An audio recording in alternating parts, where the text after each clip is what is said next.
O is K. So ayan, syempre ako pa rin, Sir Bug, sa inyong nag-iisang ka-spaghetti. Ayan, and for today's vlog, syempre mag-update ulit tayo ng mga new arrival unit dito pa rin sa kapitbahay ni friends of mine. Ayan, sana may mapili kayo dyan, oh. At marami-rami kayong ayan, makikita ngayon. Pero syempre, bago tayo magsimula, ayan, kung bago ka pa lang sa aking YouTube channel, ay baka pwede magpa-like at magpa-subscribe na rin, syempre, para everybody happy. At kung sa Facebook ka naman nanonood, baka pwede magpa-like at papalo na rin. Okay? So, ayan, sana may mapili kayo dyan. At ayan, para sa magpapa-schedule, para masamahan ko kayo dito sa warehouse, ayan yung aking contact number. Tawag na lang kayo, syempre, one day before. At para ma-update ko kayo kung available pa yung sasakyan bago kayo pumunta, kung ano yung titignan nyo. Okay, syempre, don't worry sa mga presyo ng mga yan. Akong bahala sa inyo. Tropa natin si Bossing, kaya pwede natin maisagad dyan. Yan, help ko kayo. Okay, so, start na tayo. Sana may mapili kayo. Syempre, let's go! Okay, so ito, first unit natin. Ayan, 2018. Isuzu MU-X Blue Power. Ayan, 62k mileage. All original. Ayan, first own. Diesel engine. Push start button. Ayan. Ang kanyang asking ay 1,188,000, 1.188.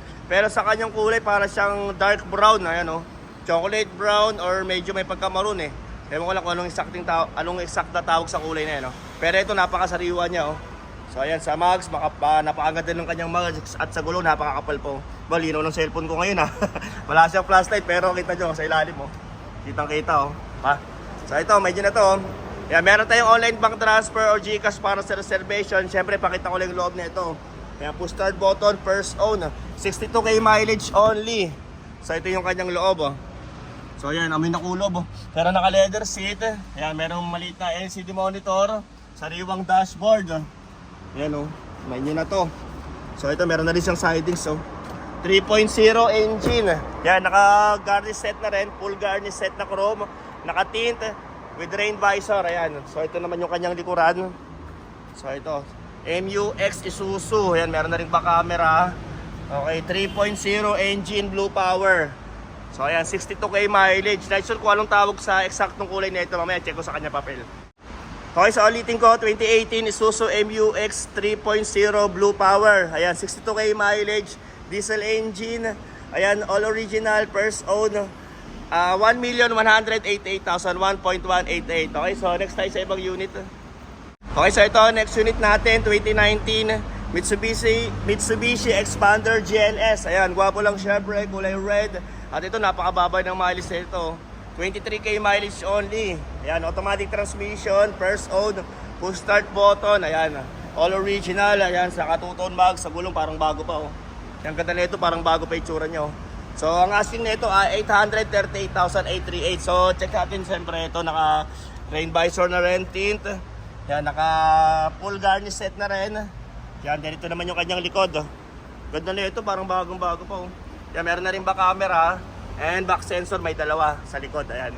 So, meron din akong ganito sa akin shop, dun sa Lilibet Street, dun sa warehouse namin.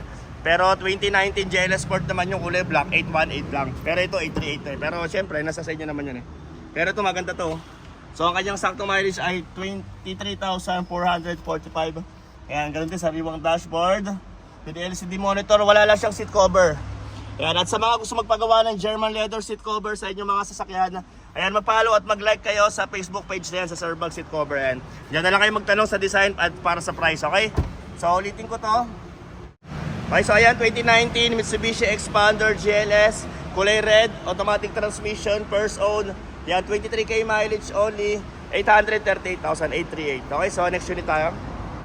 Okay, so ito, next natin, 2020, ayan, Mitsubishi Montero Sport GLS. Ayan, 14k mileage, kulay white. Ayan, first own, push start button with paddle shift. Ayan, automatic transmission, diesel engine, 1,438,000, 1.438. Ayan, and super negotiable upon viewing. Ayan, para sa 2020 model. Ito, sariwang-sariwa din yung tsura nyo. Ayan, bagong-bago pa to. So ayan, sa gulong, napakakapal pa, oh. Kita nyo? Ayan, nakamags na rin with ito stepboard. Ito, medyo masikip. Ayoko tayo. So ito, nakatinta rin with rain visor. At ganoon din, nakagarnish na rin siya. So check natin yung kanyang likod. So ito naman yung kanyang likuran. Ayan, meron na rin 4 na back sensor. Siyempre, meron na rin back camera. Ayan, Tuesday yung kanyang coding. Yan, kulay white, pearl white. So check natin yung loob, siyempre, at nasa akin yung mga susi ng mga to eh. So ito yung kanyang susi. Alam ko na, nabuksan ko na pala to. So ito yung kanyang loob, syempre. Ayan, kahit masikip para sa inyo. So ito yung kanyang loob. 2020 model. Yan, at ang kanyang saktong mileage ay 14,310.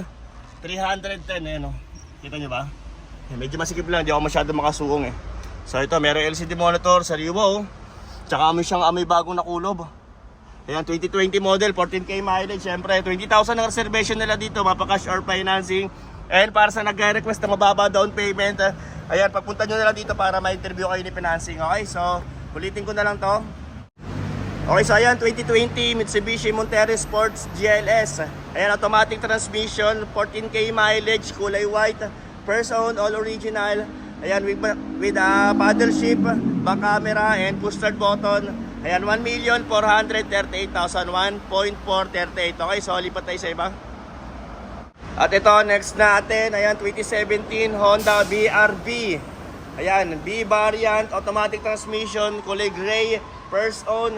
Ayan, push start button na rin.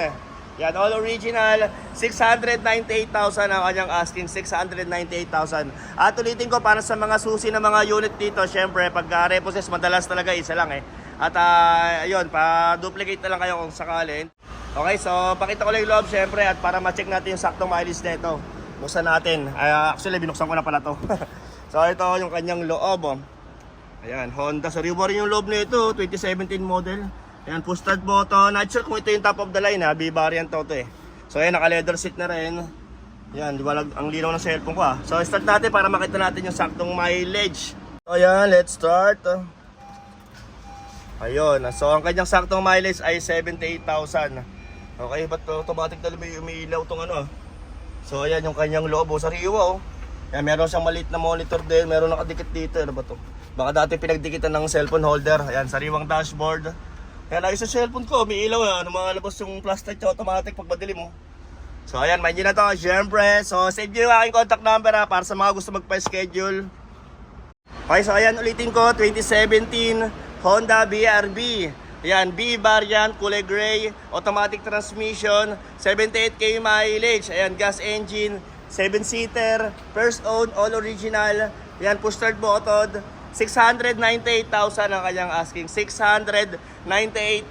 Ayan, so ito, man yun na to. Sa mga nagkaka-interest ng ganyang unit. Ayan, sa gulong. Ayan, makapal pa yung kanyang gulong.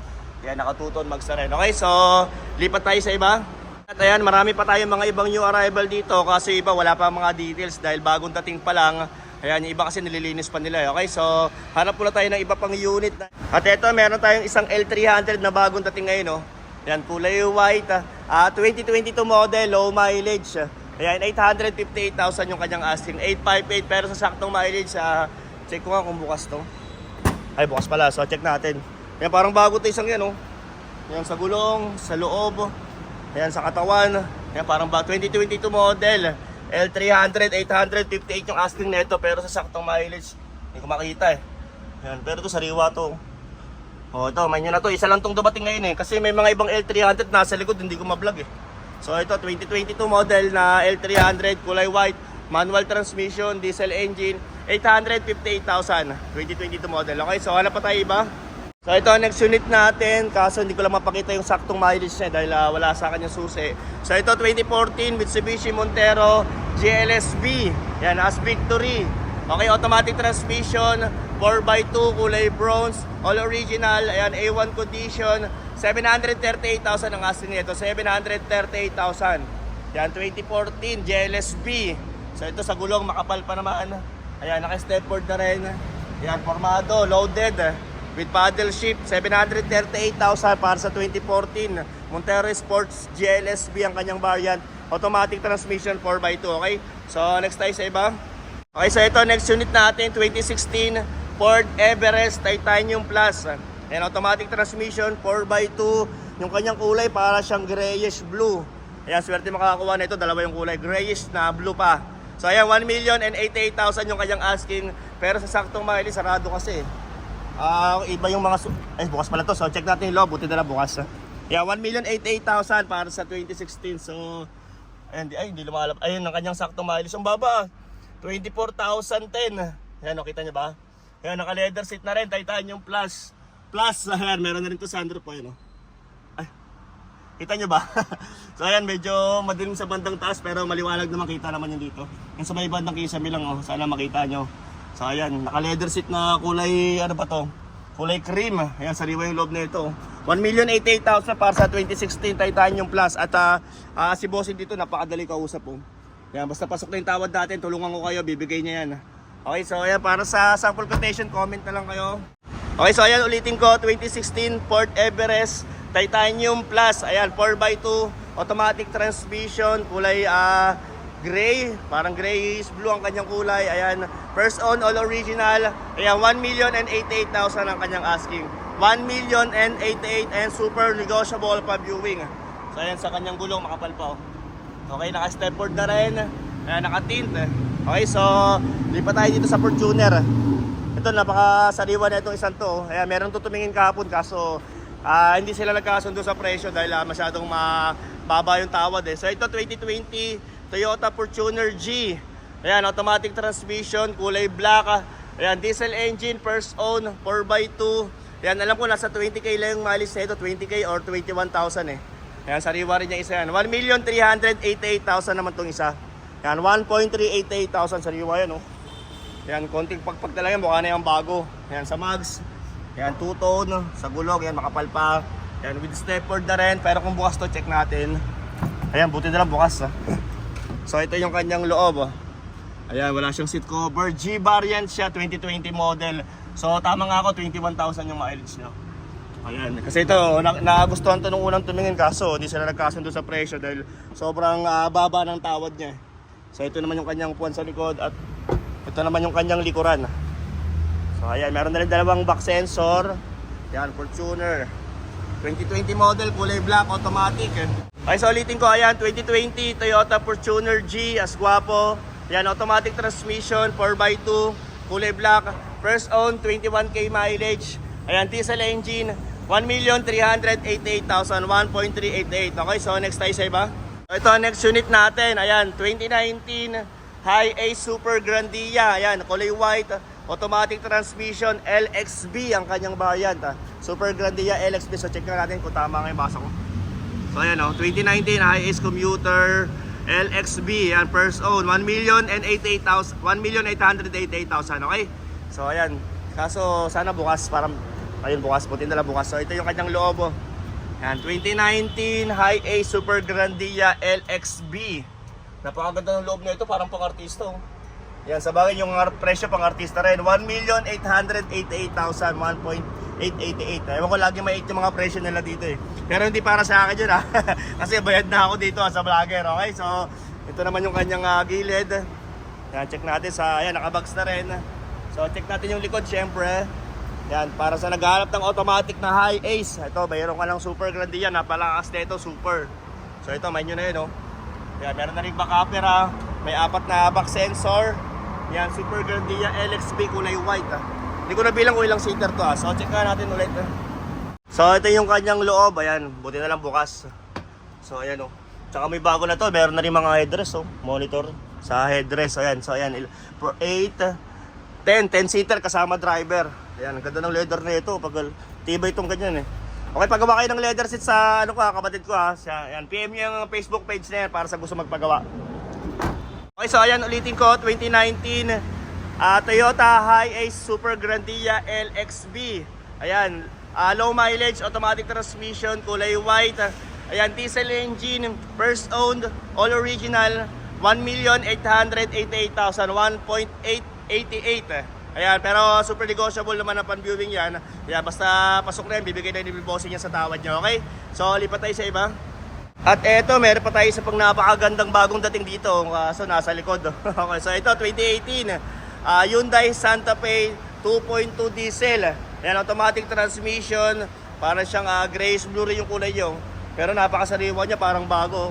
So, ito, 938,000 yung asking nito. 938. Ayan, napakagandang unit, oh. Hyundai Santa Fe. Ayan, meron siyang malaking mags at napakapal pang mga gulong. Sana bukas para mapakita ko yung loob, syempre. Ay, sarado eh, sayang. Pero ang ganda niya, oh, sariwang-sariwa, oh. Parang bago pa yung kanyang pagkapintura, yung kulay niya, oh. So ito yung kanyang likuran. Ayan, Hyundai Santa Fe 2018 model, diesel engine. Ayan, so kung gusto nyo to, syempre tawag kayo sa akin one day before para ma-check ko kung available pa tong unit bago kayo pumunta. So ayan, so ulitin ko, 2018 Hyundai Santa Fe 2.2 diesel engine. Yan, 48k mileage only. Yan, automatic transmission. 938,000 ang kanyang asking. 938,000. Okay, so ito meron pa pala isa pang expander dito. 2021 naman to, expander na to. Ayan, automatic transmission GLS. Ayan, 899, 899 para sa 2021 model, kulay silver. Check natin kung ilan yung saktong mileage, syempre. Walang ayan, 41k mileage.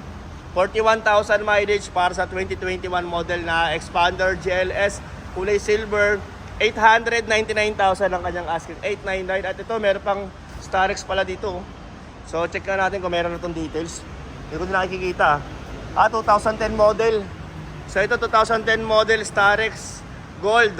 Ayan, 588,000. Ano ba to? Manual ba to o automatic? Check na natin kung bukas. Sarado. Pero automatic transmission, ayan. Yan, automatic pala to, isang to. Yan, 2010 model Hyundai Starex Gold. Ayan, kulay white. 588,000 ang kanyang asking. Okay, so meron pa ba tayong mga bago rito? Check natin. Ito, meron pa rin itong high A sa likod. Ito naman 2019, high ace tuloy, NB350 pala. So ito 2019 Nissan NB350 kulay gray. Ayan, diesel engine, 938,938 ang kanyang asking. Nandito sa sulok eh. So ayan. Siyempre, para ma-ready ko to sa harapan, maganda i-update nyo ako kung kailan kayo pupunta at kung anong oras. Yan, para matanggal ko siya dito sa likod. So ito, 2019 Nissan NB350. Ayan, 938,000 sa saktong mileage, hindi ko makikita eh. Yan, papunta nyo na lang dito. Okay, so ito meron pa isa rito, Innova E. 2023 Toyota Innova E, kulay red. Ayan, 9,000 mileage only. 1,248,000, 1.248. Ayan, napakasikip kasi rito eh. Ayan, 2023 model, automatic E variant. Okay, so hanap pa tayo ng iba. At ito, meron pa tayo sa pang new arrival dito sa likod. Oh. Ayan, Ford Everest Trend. Ayan, kulay black, automatic transmission. 44k mileage only. Yan, 958,000. 958 para sa 2017 Ford Everest. So check natin syempre kung ito'y bukas. Yan, medyo makakasuksok naman ako eh. So ayan, nakamagsare sa gulo, makapal pa, naka-stepboard. Yan, with tint at rain visor na rin. So sana ito'y bukas. Ay, sarado, sayang. Pero yun, 44k mileage siya, sayang lang eh. So ayan, ulitin ko, 2017 Ford Everest Trend. Ayan, 4x2, 44k mileage only, kulay black, automatic transmission, diesel engine, 958,958. Okay, so next tayo siya iba. So ayan, at marami pa tayo dito sa bandang likod, pero next content ko na lang to kasi wala pang mga details yung iba. At ayun, syempre maraming salamat sa mga ayan, nag-subscribe, bumili ng kotse at nagpagawa ng seat cover. Thank you sa inyo. At para sa mga nag-aabang ng mga fast brake unit, next ko na lang, next vlog kasi medyo malayo ako doon. So ayun, hanggang dito na lang muna siguro ako. Maraming salamat. Thank you.